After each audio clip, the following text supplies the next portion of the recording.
Bienvenue. Aujourd'hui, on s'attaque à un sujet crucial pour la sécurité de nos logements, l'amiante. C'est un danger souvent invisible, qui se cache dans de très nombreux bâtiments. On va donc décortiquer ensemble les risques, mais surtout la réglementation que tout propriétaire se doit de connaître. Alors l'amiante, qu'est-ce que c'est au juste? Eh bien, c'est un minéral naturel. Pendant des décennies, on l'a adoré dans le secteur de la construction pour ses super pouvoirs. Il est ultra isolant et résiste au feu. Le matériau parfait, en apparence. Sauf que voilà, le matériau miracle s'est révélé être un poison. On sait aujourd'hui de manière certaine que respirer ces fibres qui sont totalement microscopiques peut provoquer des maladies extrêmement graves, voire mortelles. Et le pire, c'est que ça peut arriver des années, voire des décennies après avoir été exposé.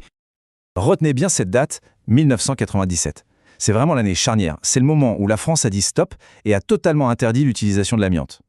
Le problème, c'est que ça ne l'a pas fait disparaître pour autant. Il est toujours là, présent dans un nombre incalculable de bâtiments construits avant cette fameuse date. Bon, pour y voir plus clair, voici comment on va procéder. D'abord, on va bien cerner le danger. Ensuite, on va décoder les fameuses listes de risques A, B et C. Puis, on verra ce qu'implique le diagnostic et le plan d'action. On passera ensuite aux obligations concrètes des propriétaires. Et enfin, la question essentielle, comment gérer tout ça en toute sécurité. Allez, c'est parti, plongeons directement dans le vif du sujet. Pour commencer, il faut comprendre précisément d'où vient le risque. Et la difficulté, c'est que de l'amiante, on peut en trouver littéralement partout dans un bâtiment ancien. Que ce soit dans les flocages, vous savez, cette espèce d'isolant projeté sur les plafonds, ou autour des vieux tuyaux de chauffage. Ça peut être dans les faux plafonds, les plaques de toiture en fibrociment, et même dans les vieilles dalles de sol en vinyle. Mais attention, le vrai danger, ce n'est pas tant la présence de l'amiante en elle-même. Le vrai problème, c'est quand les fibres se libèrent et se retrouvent dans l'air qu'on respire. Et ça arrive quand les matériaux s'abîment avec le temps, ou pire, quand on y touche sans précaution. Un simple coup de perceuse, un ponçage, une découpe, et c'est la catastrophe. Alors, pour gérer ce risque complexe, la réglementation a une idée assez maligne. Elle a classé tous les matériaux amiantés en 3 listes différentes. Le critère, la facilité avec laquelle ces matériaux peuvent libérer leurs fameuses fibres dangereuses. D'abord, la liste A. Là, on parle des matériaux les plus préoccupants. Pourquoi? Parce qu'ils n'ont même pas besoin qu'on les touche pour devenir dangereux. Le simple passage du temps, leur dégradation naturelle, suffit à libérer des fibres. On pense typiquement au flocage ou à certains types de faux plafonds. C'est la priorité numéro 1. Ensuite, on a la liste B. Ici, les fibres d'amiante sont, disons, piégées dans un matériau solide et stable, comme les plaques d'amiante ciment ou les dalles de sol. Le risque est bien là, mais il ne se manifeste que si on vient perturber le matériau, par exemple lors de travaux. L'objectif est donc de les repérer avant toute intervention pour prendre les bonnes précautions. Et enfin, la liste C. Ça, c'est la liste la plus exhaustive. Elle couvre absolument tout ce qui pourrait contenir de l'amiante. On ne la sort que dans un cas bien précis, avant de démolir un bâtiment. Là, on ne prend aucun risque, on doit tout trouver, quitte à faire des sondages destructifs pour débusquer l'amiante cachée. Donc pour résumer, tout est une question de contexte. Chaque liste correspond à un niveau de risque différent et donc à un objectif réglementaire bien spécifique. Liste A, on surveille le risque passif. Liste B, on anticipe le risque lié aux travaux. Et liste C, on sécurise avant la démolition. Bon, maintenant qu'on a bien compris ces histoires de listes, voyons comment ça se passe en pratique. Quel est le processus officiel pour savoir ce qu'on a chez soi et ce qu'il faut faire? Le processus se déroule en 3 temps. D'abord, le diagnostic. Un professionnel certifié, qu'on appelle un diagnostiqueur, vient inspecter les lieux. Son but, c'est d'identifier les matériaux qui contiennent de l'amiante. Ensuite, l'évaluation. Il va noter l'état de conservation de ces matériaux. Et enfin, en fonction de cette note, on passe à l'action. Prenons le cas des matériaux de la liste A les plus critiques.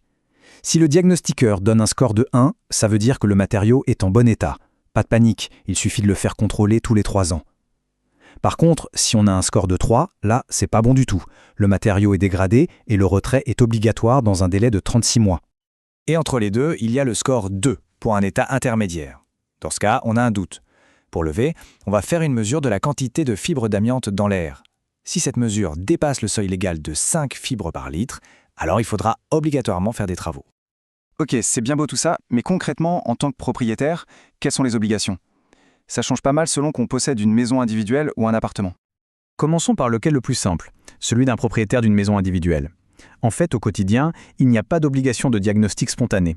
L'obligation se déclenche principalement au moment de la vente.